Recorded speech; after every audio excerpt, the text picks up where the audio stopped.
নমস্কাৰ বন্ধু বান্ধৱীসকল আপোনালোক সকলোকে পুনৰবাৰ টিপছ অসম ইউটিউব চেনেলটোলৈ স্বাগতম জনাইছোঁ। এই প্ৰচণ্ড গৰমত যিসকলে কুকুৰা পালন কৰি আছে তেওঁলোকে হয়তো এটা সমস্যাৰ সন্মুখীন হৈছে যে কুকুৰাবোৰ ভালেই থাকে কিন্তু কিছু সময়ৰ পাছত কুকুৰাবোৰ ভালকৈ চলাফুৰা কৰিব নোৱাৰা হয়, কুকুৰাবোৰ এঠাইতে থাকে, কুকুৰাবোৰ জুপুকা মাৰি থাকে আৰু কিছু সময়ৰ পাছত কুকুৰাবোৰ মৰি যায়। হঠাৎ বহুখিনি কুকুৰা মৰি যায় আৰু এনেকুৱা সমস্যা কিয় হয়? বিশেষকৈ গৰমৰ দিনত এই সমস্যাটো বেছিকৈ হোৱা দেখিবলৈ পোৱা যায়, যাৰ বাবে বহুখিনি কুকুৰা মৰি যায়। এই সমস্যাটো কিয় হয় আৰু এনেকুৱা নহবলৈ কি কি কৰিব লাগে সেই বিষয়ে আপোনালোকক এই ভিডিঅ'টোত জনাম। ভিডিঅ'টো আপোনালোকে প্ৰথমৰ পৰা শেষলৈ ভালকৈ চাব আৰু যদি আপোনালোকে এই চেনেলটোত প্ৰথমবাৰ আহিছে তেনেহ'লে চেনেলটো সাবস্ক্ৰাইব কৰি ওচৰতে থকা বেল ঘণ্টিটো প্ৰেছ কৰি দিব।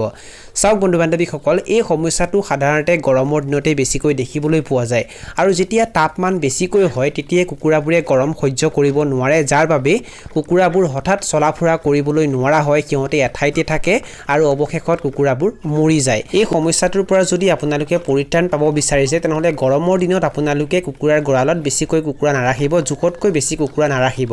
কাৰণ জোখতকৈ বেছি কুকুৰা যদি আপোনালোকে গঁৰালত ৰাখে তেতিয়া কুকুৰাবোৰৰ গৰম বেছিকৈ লাগে, যাৰ বাবে সিহঁতবোৰ মৰিবলৈ আৰম্ভ কৰে, সিহঁতে গৰম সহ্য কৰিব নোৱাৰে।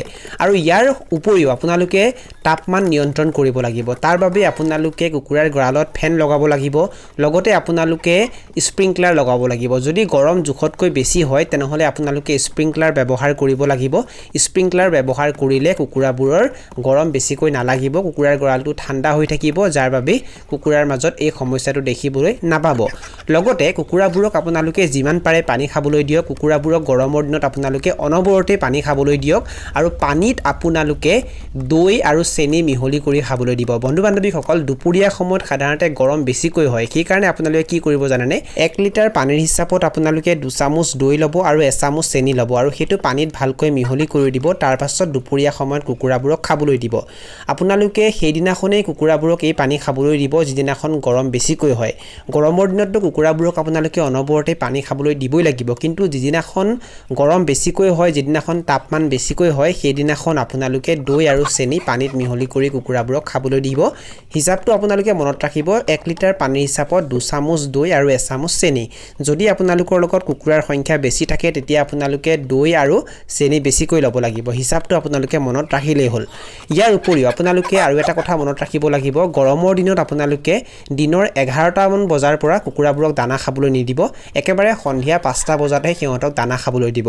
দুপৰীয়া সময়ত যদি কুকুৰাবোৰক আপোনালোকে দানা খাবলৈ দিয়ে তেতিয়া সিহঁতৰ আৰু বেছিকৈ গৰম লাগে, সিহঁতে গৰম সহ্য কৰিব নোৱাৰে আৰু অৱশেষত কুকুৰাবোৰ মৰিবলৈ আৰম্ভ কৰে। সেইকাৰণে আপোনালোকে এই ভুলটো নকৰিব।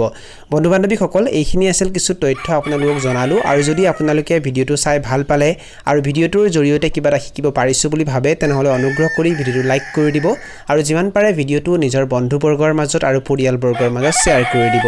এই ভিডিঅ'টো এইখিনিতে সামৰণি মাৰিছোঁ। ধন্যবাদ।